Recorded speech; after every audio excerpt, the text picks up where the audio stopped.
선비님 기도 세상을 안고 아들을 안고 자신을 안고 자연을 안고 우주를 안고 시간 없음을 안고 안아보는 경험 뭉클합니다. 우리는 안아보고 싶어요. 얼싸 안아보고 싶어요.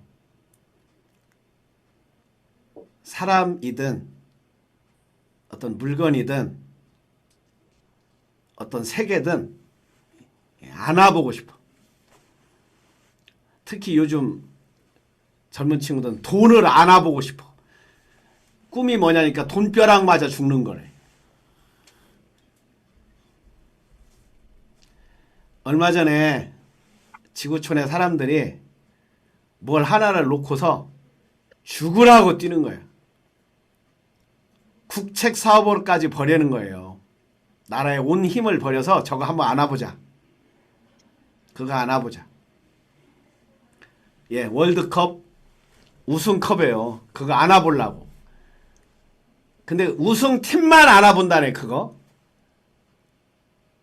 만지지도 못하게 한대요. 우승팀만 안을 수 있대. 그래서 우승팀 주장이 제일 먼저 안아봐 그걸.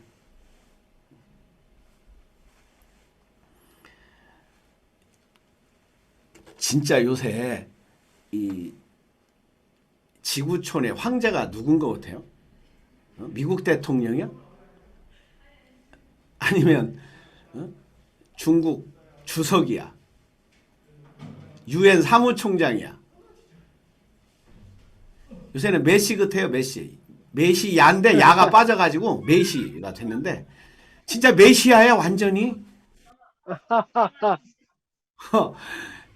여러분들 보셨잖아요. 그 아르헨티나 그 도착했을 때 그 부에노스아이레스의 그 장면을 아마 알렉산더가 다시 와도 그렇게 환영 못 받을걸. 응? 로마 황제 시저가 저 정도 환영 받았을까? 나폴레옹이 저 정도 환영 받았을까 싶다니까.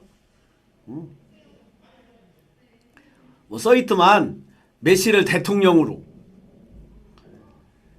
그래서 그 로마 황제들이 동전에다가 자기 얼굴을 넣거든요. 그래 가이사라는 거예요. 가이사. 그래서 이제 예수님이 한테 질문하는 거 있잖아요. 세금을 내야 되냐 안 내야 되냐 로마한테. 그러니까 이 당시는 알과 모르는 것, 알면은 굉장히 명예스러운 거고 모르면 굉장히 수치스러운 거예요. 그러니까 예수님한테 갖다 놓는 걸 보면은 바리새파 사람들이 시험 문제 갖다 놓는 거 보면은 아리송하게 모를 것 같은 거, 함정에 빠질 것 같은 거 다 갖다 놓는 거야. 근데 그 상황에서 예수님이 딱 지혜롭게 넘어가는 장면이죠. 그래가지고 그 사람들이 오히려 모른다는 것을 드러내주고 예수님이 진짜 참을 아는 것을 딱 하는 게 이제 성경 이야기거든.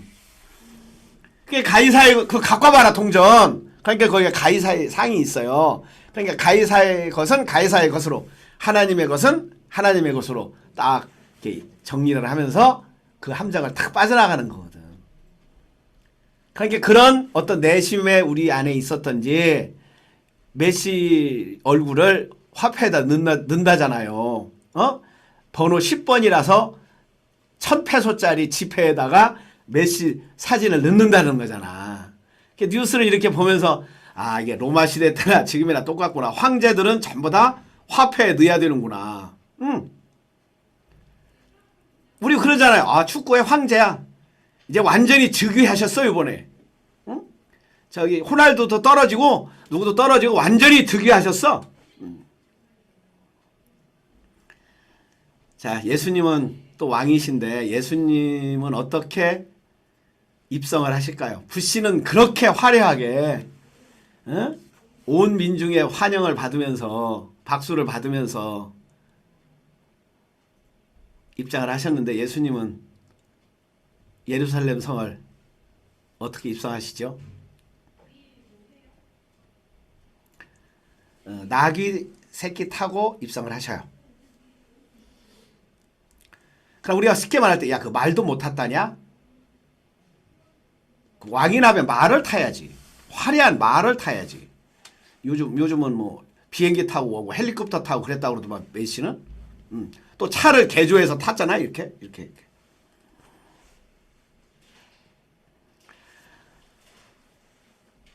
이스라엘은 말이 없어요. 말이 없어요. 나귀 새끼 타고 들어오라는 얘기는 나귀 새끼를 예수님이 그렇게 얘기하거든요. 베다니 근처. 그러니까 예루살렘에 들어가면 여기서 서울 올라가려면 서울이 예루살렘이 서울이라고 그러면 그 밑에 동네 하나가 있어. 수원을 거쳐야 돼. 거기가 벳바게와 베다니야. 벳바게와 베다니를 거쳐서 골로 가야 돼요. 근데 거기 가기 전에 예수님이 이렇게 얘기를 해요. 베다니 벳바게에 가서 얘기를 해라. 내가 들어간다고 나귀 새끼 좀 달라고 그렇게 얘기를 해라. 근데 우리는 이렇게 해서 가다가 좀 달라고 그러지 왜 미리 달라고 그럽니까?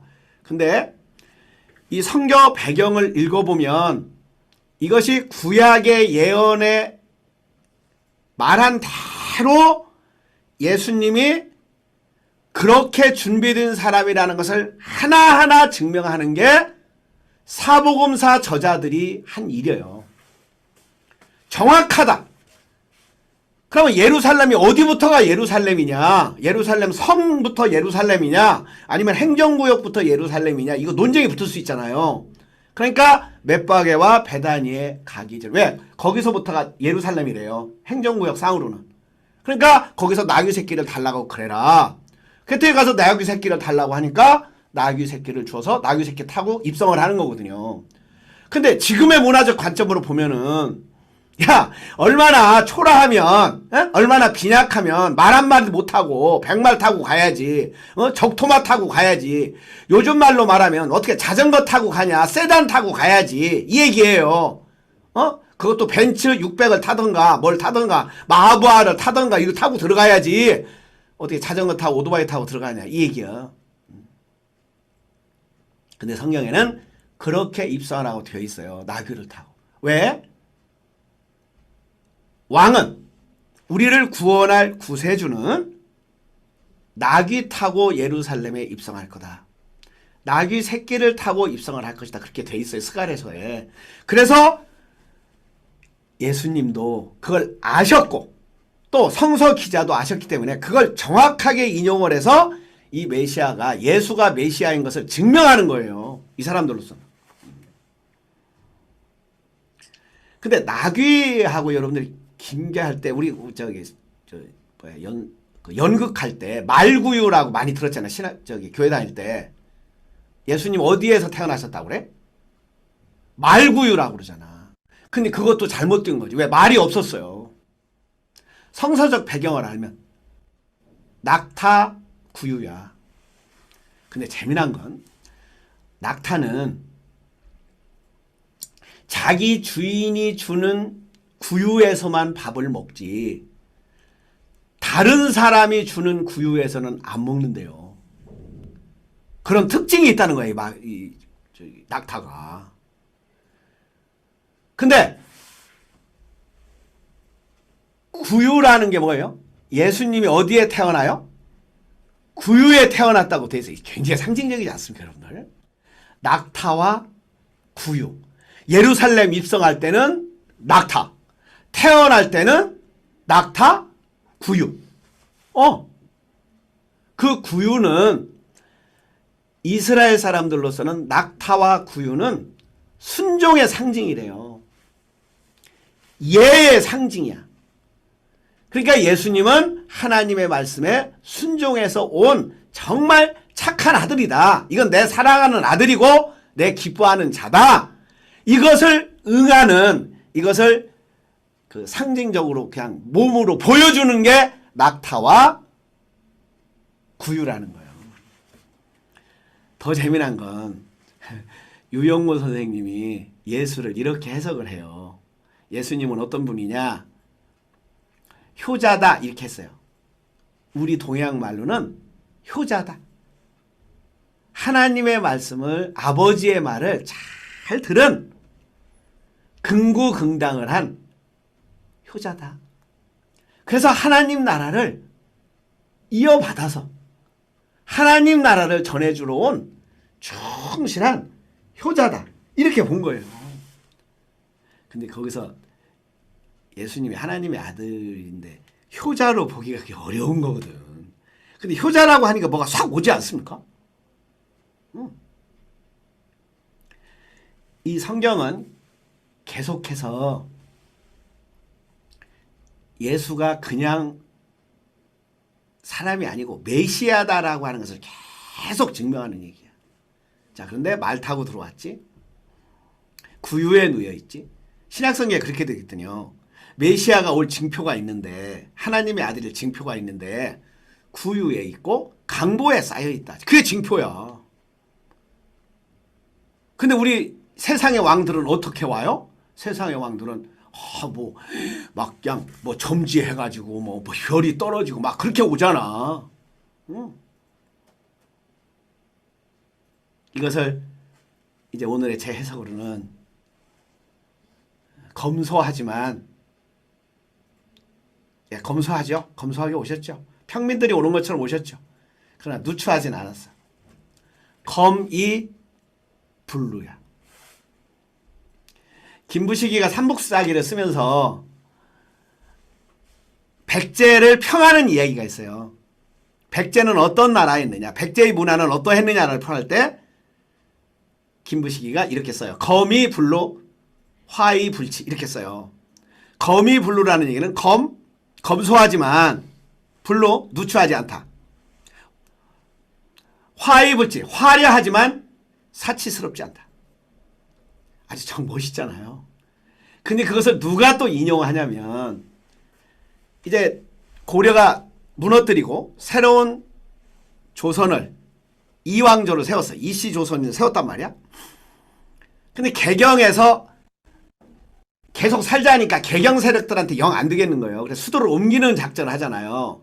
그래서 이 사람들이 본 것이 우리 지금 계룡 신도안이에요. 그래서 신도안으로 옮기려고 하는데 그때 신하인 하륜이 와서 보고서 여기는 안 됩니다. 절대 안 됩니다. 이건. 그래서 엄청나게 반대를 해가지고 9개월 동안 공사했거든요. 터널 닫고 주초를 놓고 있었어요. 주초도를 깎고 있었어요. 지금도 주초돌이 있어. 계룡에 가면은, 신도안에 가면은. 그래서 안 됩니다라고 하고서 어디로 가냐면, 그래서 회암산가? 그 양주에 무슨 절에 있던 무학대사를 이성계가 불러가지고 여기가 어떻소? 라고 털을 잡아달라고 한 거예요. 그게 지금의 한양이야. 그럼 한양은 그 당시에 뭐였냐면 남경이었어요. 남경. 그러니까 한양은 없던 동네가 아니고 원래 있던 동네예요. 삼국시대 때부터 있던 동네야. 거기 사지하려고 굉장히 노력했었던 거예요. 그 남경의 이름이 남경이고 개경, 거기서 조그마한 내려오면 가깝잖아요. 한 시간 거리밖에 안 될걸. 차도 달리면 지금 개성이. 그래서 개경이었고 여기는 남경이었어요. 남경에 수를 정하는데 그때 이제 건축위원장이지 요즘 말로 말하면 정도전이를 인정을 하는 거예요. 정도전이 뭐 설계 3개월 만에 시작했다죠. 그래갖고 지금의 경복궁을 짓는데 그때 이 정도전의 마음속에 어떻게 지어야 되냐. 경복궁을 국민의 세금으로 혈세로 지니 검이불루 화이불치라는 말을 쓰는 거야. 검소하지만 누추하게 지어서는 안 된다. 근데 이게 왕궁이다. 왕궁이라는 것은 왕이 사용했다고 하는 것은 대통령이 뭘 사용했다. 현대박물관에서 뭘 사용했다. 이것은 그 당시에 그 시대에 가장 좋은 재질로 최고의 기술들이 모여서 나온 거예요. 그러니까 그걸 상징, 대표하는 거거든요. 그러니 화려해야 된다. 그렇지만 사치스럽지 않아야 된다. 그래서 조선조를 집을 지을 때도 검이불로 화이불치가 나와요. 근데 얼마 전에 그 누가 신문에 찍어서 올린 것을 블로그에 올린 것을 또 신문에 보도했는데 미장원에도 써놨더라고. 미장원에 검이불로 화이불치. 너 멋있지 않아? 그 미장원 주인도 멋있지 않아? 또 그것이 멋있다고 찍은 지나가던 행인도 멋있지 않아? 또 그것을 블로그를 넣어서 올린 것을 신문에 보도한 그 사람도 멋있지 않아요? 재밌어요. 머리를 하는데 거미 블루는 예를 들어서 55,000원이야. 화이 불치는 65,000원이야. 값이 달라. 그러니까 자기 나름대로는 어떤 머리는 거미 블루고 어떤 머리는 화이 불치라고 쓴 거지. 저는 예수님의 탄생의 모습이 화이 불치까지는 안 가도 모습이 나타나는 모습마다 검소하지만 누추하지 않았어요. 자, 또 하나. 계속해서 이 신약 성경은 예수님이 메시아인데 어떤 메시아냐? 구약에 예언된 대로 우리가 기다렸던 대로 그대로 온 분이다.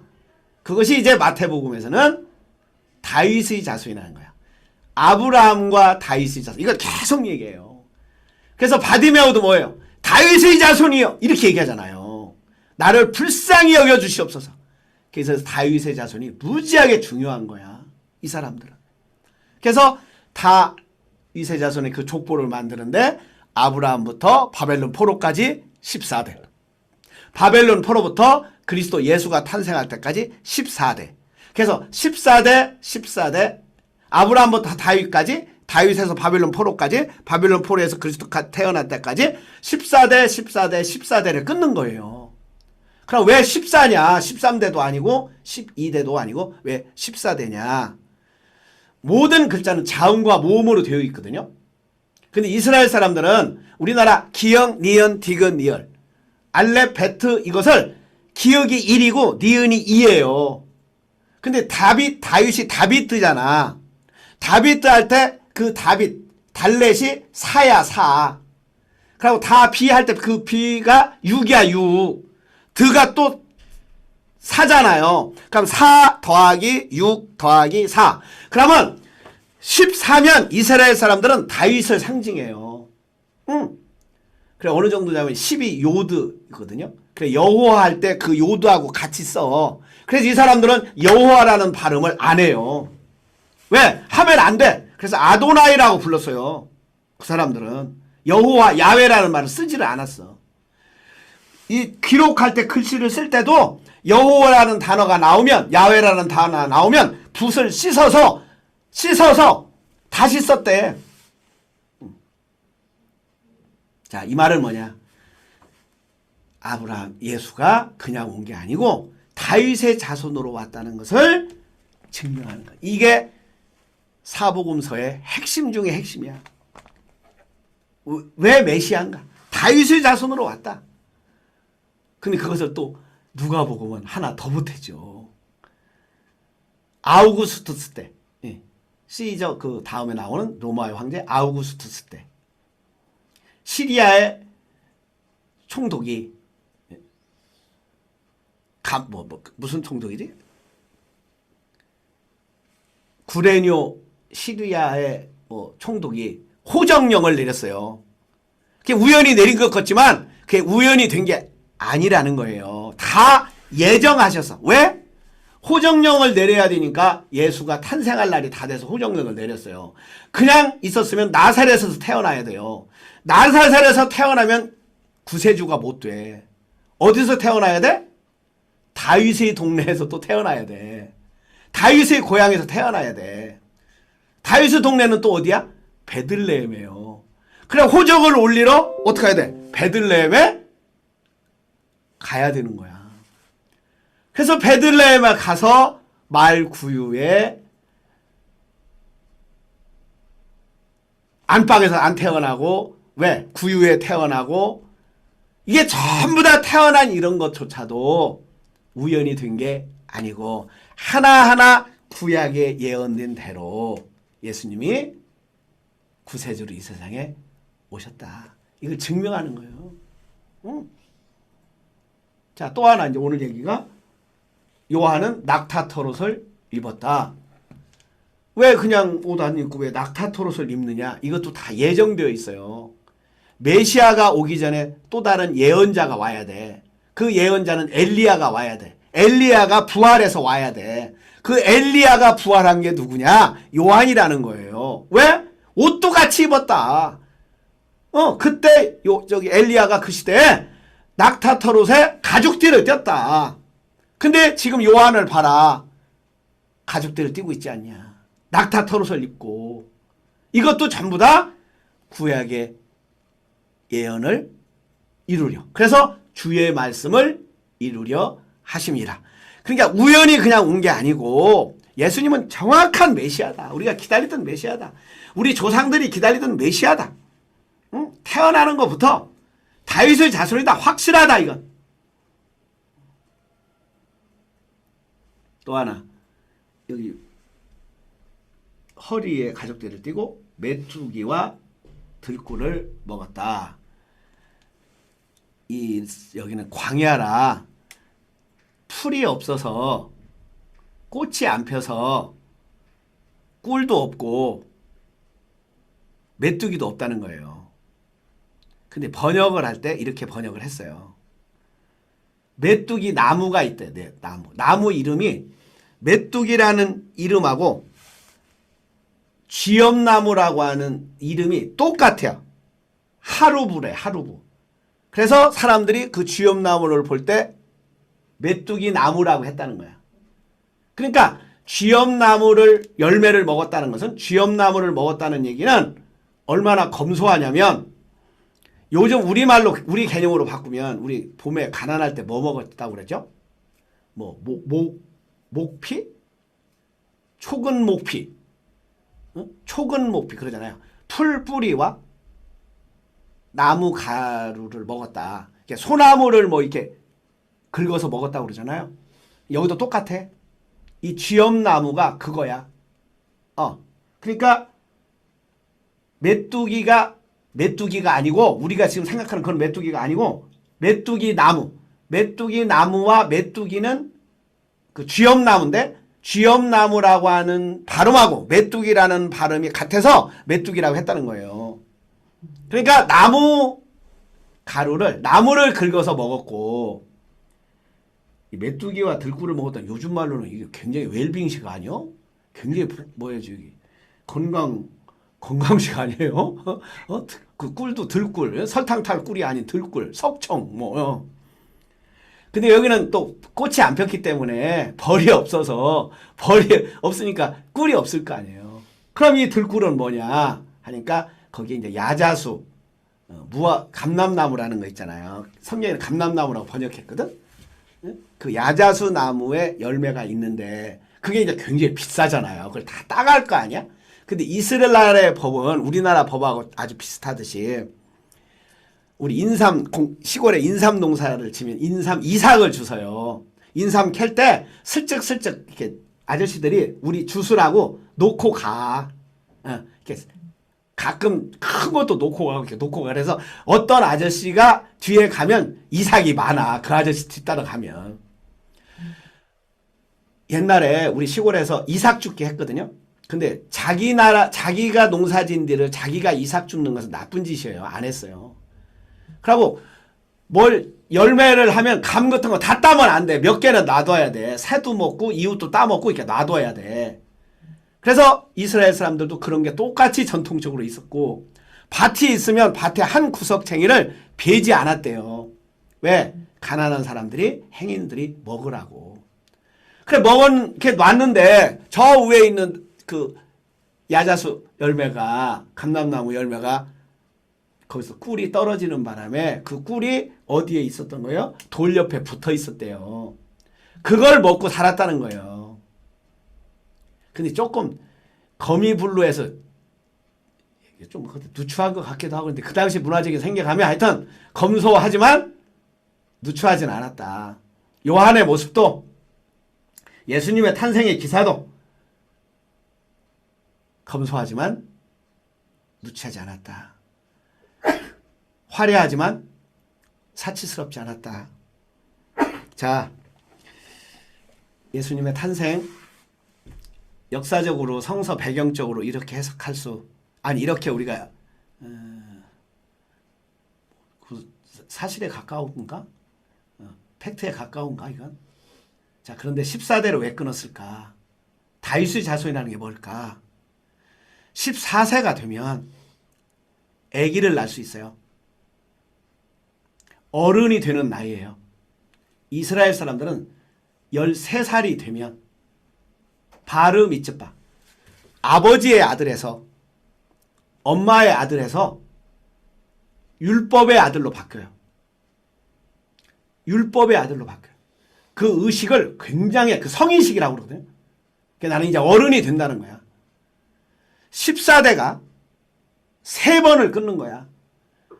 이스라엘 사람들은 결혼식을 서약할 때 나는 마리아를 나의 누이로, 나의 부인으로 선택합니다. 이것을 한 번만 하는 게 아니고 선약을 많은 사람 앞에서 3번 약속해야 된대요.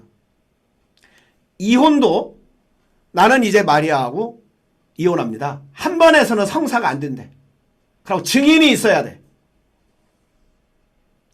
그래서 예수 탄생이 그리스도 의식이라고 하는 것은 그냥 오는 게 아니고 뭐가 완성이 됐을 때.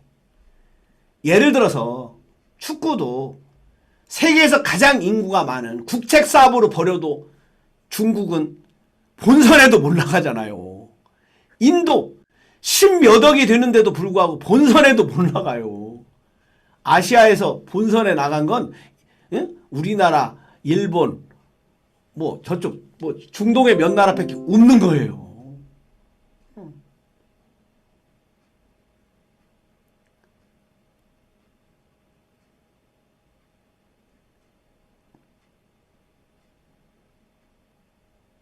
뭐가 차야.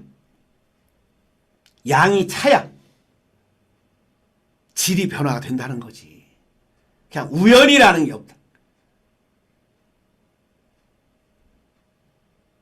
그래서 14대 끊는다. 그리고 처녀가 아이를 낳을 것이다. 여러분들 만약에 마리아가 요셉이 왜 내 애기가 안 했는데 임신을 한 거예요. 저 여자가. 나한테 정혼만 했는데 성관계를 안 했는데 지금 애기를 낳았어요. 애기 임신했대. 근데 우리는 이렇게 읽을 수 있거든요. 요셉이 좀 야비하잖아요. 가만히 끊고자 하되 이렇게 돼 있잖아요. 근데 의로운 사람이라 이렇게 돼 있어요. 그럼 말이 안 맞아. 우리 지금 개념으로는. 의로운 사람이라면 이분이 내 부인입니다 하고 데리고 와야 떳떳하지 않아요? 근데 가만히 끊고자 한 것은 왜 의롭냐면요. 정말 감동적인 이 부분은 성서 배경을 알면 만약에 자기가 그냥 공식적으로 야, 이 여자하고 파혼했어 라고 하면 이 여자는 돌에 맞아 죽어야 된대요. 왜? 간음을 해서 난 거야 이거. 근데 왜 가만히 끊고자 했냐? 왜 의로운 사람이니까. 가만히 끊고자 하면 가만히 끊으면 실제 남자가 나타날 거라는 거야. 요셉의 생각은. 실제 남자가 나타날 거라는 거야. 얼마나 멋있어요 요셉. 오해가 좀 풀립니까 요셉? 근데 꿈에 나타난 거지. 실제 남편이. 그럼 내 아들이다. 하나님이 얘기를 한 거야. 천사가. 알려준 거야. 그게 수태고지라고 그러거든요. 그래서 카톨릭에서는 옛날은 그 수태고지양 임신했다. 그럼 내 아들이다. 라고 하는 것이 큰 명절이었어. 그것이 계산해 봤더니 뭐 3월 달이었다나? 그래가지고 거기서부터 9달 계산해서 12월 25일을 그 예수 탄생일이라고 하자라고 정했다는 썰도 있는 거예요. 그래서 수태고지 요셉이 끊고자 했는데 가브리엘 천사가 밤에 나타나서 데려오기를 멈추지 말아라. 요셉아, 하나님의 성령으로 잉태한 자니라. 그래서 데리고 와서 날 때까지 동침하지 않았는데 아기를 낳았더니 예수라고 하더라. 얼마나 멋진 얘기들이에요. 자, 우리 안에 그런 순수 의식이 처녀성만이 가질 수 있는 남여가 만나야 양이 만나야 그림자와 빛이 있어야 뭐가 되는데 처녀성 이런 순수식 어떤 절대세계 여기 나 없이 있음 태어난 적도 없고 죽은 적도 없다. 정말 그것이 그리스도의 의식의 탄생 진정한 성탄이 아닐까. 그 성탄은 이 세상에 나타날 때는 화려하지만 누추하지 않고 검소하지만 사치스럽지 않고 검소하지만 누추하지 않은 모습으로, 그래 우리의 평범 속에서, 일상 속에서 모든 아이가 강보에 쌓여있는, 요새는 다 구유에 있잖아요. 이렇게 구유에 모두가 다 이 세상을 구원할 구세주로 왔음을 알려주는 것이 크리스마스의 진정한 의미가 아닐까. 자, 여러분들은 이 세상에 구원하러 왔습니다. 여러분들은 우선 나의 삶을, 나의 인생을, 우리 가족을 구원할 구원자로. 우리 그러잖아요. 우리 요번 축구 황희찬이 구원했어요. 구세주야, 구세주. 그러잖아요. 그런 것처럼 내 인생을 구원할 나로 온 것을 깨닫는 날, 크리스마스. 오늘 여기까지 하겠습니다.